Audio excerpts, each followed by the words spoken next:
Hi friends, my name is Musti and I'm a medical physicist here in Sweden, and today I thought we could take a tour at my radiotherapy department. I want you to see the most advanced technologies we use in fighting cancer here in Sweden, and my goal behind this video is to make you feel inspired and more positive about the future of healthcare. So, without any further ado, let's start the tour.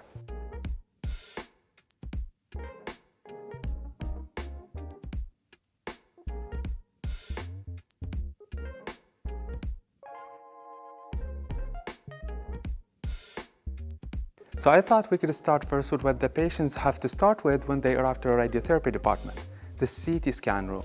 Here we have the Siemens CT scanner Somatome, and we actually have two of them to create a smoother workflow and reduce the workload. Depending on the type of cancer that the patient has, we can either start with a CT scan or an MRI scan. And sometimes they start with an MRI scan and then a CT scan. So it all depends on the case. Now, the reason why this is important to do is because these scans will later help us to locate the cancer and know what normal tissues and critical organs are surrounding that cancer so we can spare them during the radiotherapy treatment. If you don't know how a CT scan works, you can just leave a comment and I'll try to make a video about it. In addition to the CT scanner, we also have a surface scanning system called Sentinel from the company Sirad, a Swedish company. Woohoo! This Sentinel system helps creating a 3D surface of the patient and monitor the breathing motion during the CT scan. And without this technology, it will be very hard to create deep inspiration breath hold treatments, more specifically for breast cancer patients, and have 4D CT scans, which is just regular CT scans, but they can compensate for the breathing motion of the patient. Very important for stereotactic treatments. Okay, now let's say that the patient is done with the CT scan. The CT images now will then be imported by our oncologists that sit very close to the CT room. This creates a very smooth and integrated workflow if the doctors are needed at the CT room or if they need anything from the CT personnel. So here is where they sit and draw or delineate on the CT scans to mark where the cancer is located and what normal and critical organs we should spare during radiotherapy delivery. Moving on to the next room, this room is where all the hot and intense discussions take place.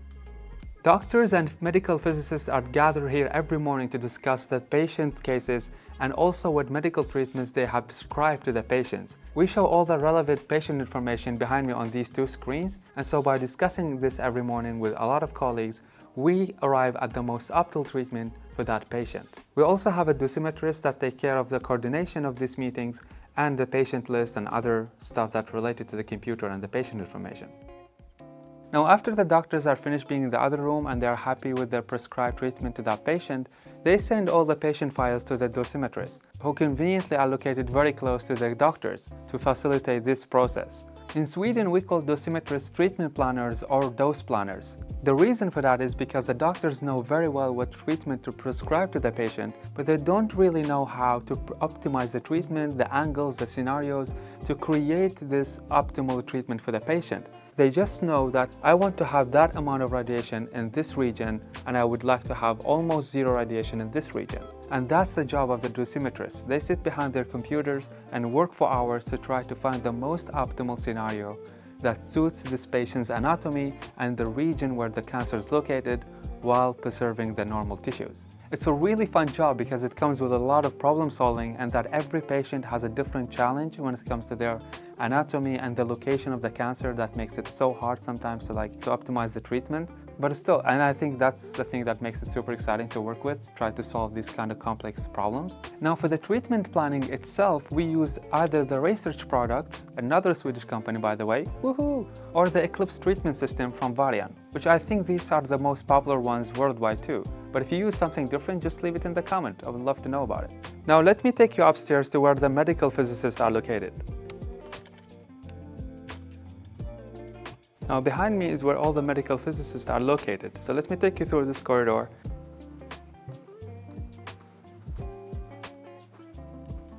Behind me, this is the section where all the engineers are sitting. And this is my mini office. You can see it here. This is where I work and where my other colleagues are sitting next to me and so on. So this is where all us PhD students are sitting. Now, as medical physicists, we are responsible for the radiation safety, optimizing the patient treatment as much as possible, and also being involved in all the quality assurance and quality control of the radiotherapy treatment machines. And since we are talking about treatment machines, let me take you downstairs and show you what we have.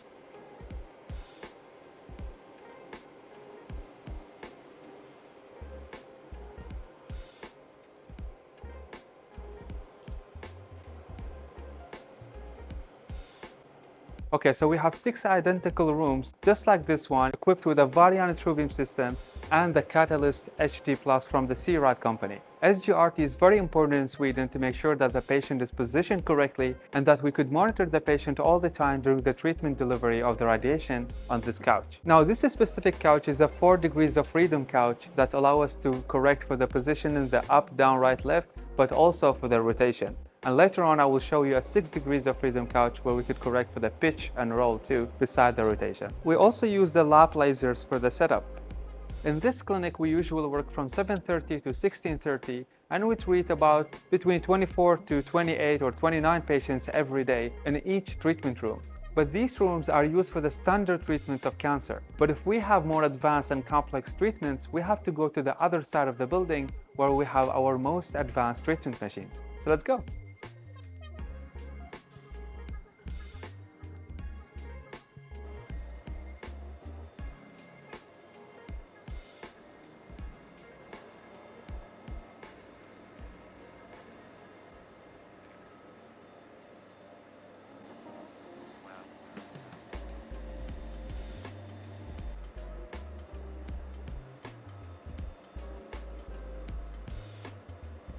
In these 2 rooms, we have identical system, the BrainLab system for SGRT and the Varian TrueBeam for the treatment delivery. The only difference between this TrueBeam and the other ones you have seen before is that this one has a MLC leaf of 2.5 millimeter in width, while the other one had a 5 millimeter. And that could help us create a more conformed distribution of the dose. Now, this specific couch is the 6 degrees of freedom couch that can correct even for the pitch and roll of the patient, in addition to the rotation and the other 3 degrees of freedom. Now, these rooms are used for most of the stereotactic treatments, and these kind of treatments require you to deliver a very high amount of radiation to a very small region in the body. And because of that, we're required to have a very high accuracy when we deliver this kind of treatments. So at the moment, we use the ExactTrack Dynamic to empower this kind of treatments because it can detect motions down to 0.01 millimeter. That's like less than the thickness of an A4 paper, which is really cool. Now let me take you to the other side where we have tomotherapy machines. On the other side, we have 2 different tomotherapy machines, but on the right, we have my favorite tomotherapy machine, the Radixact from Accuray. As you can see, it's also equipped with the C-Rad Catalyst Plus HD for SGRT reasons. What I love about this machine is that it can do so many things, from treating complex formed and long targets to actually doing some kind of cool research on it. Like for example, we use it to treat total marrow radiation, total skin radiation, and currently we are in the process of a prospective study called REMIND, where we can use the Radixact ability. It has a function called synchrony, and synchrony can enable us to track the movement of the tumor and synchronize the motion of the radiation with the motion of the tumor, which is very important for lung cancer patients and prostate cancer patients. And another cool thing that I'm also using the Radixact for is treatment of breast cancer patients. It's a project that I'm currently using for my PhD studies, and hopefully soon you will be able to read about my research. I will add a slide of all the companies that we're currently collaborating with or have their products in the hospital, in case you would like to know. By the way, I also forget to tell you that we also have a brachytherapy section and a flash section where we do a lot of flash research, but I guess maybe more about it in the next videos. If you would like to know more specific things about our clinic or how we treat certain kinds of patients or any other questions you have, don't hesitate to leave it in the comments, and hopefully I will be able to get back to you or maybe even make a video about it. So yeah, hope you guys feel inspired by this tour, and thank you so much for watching.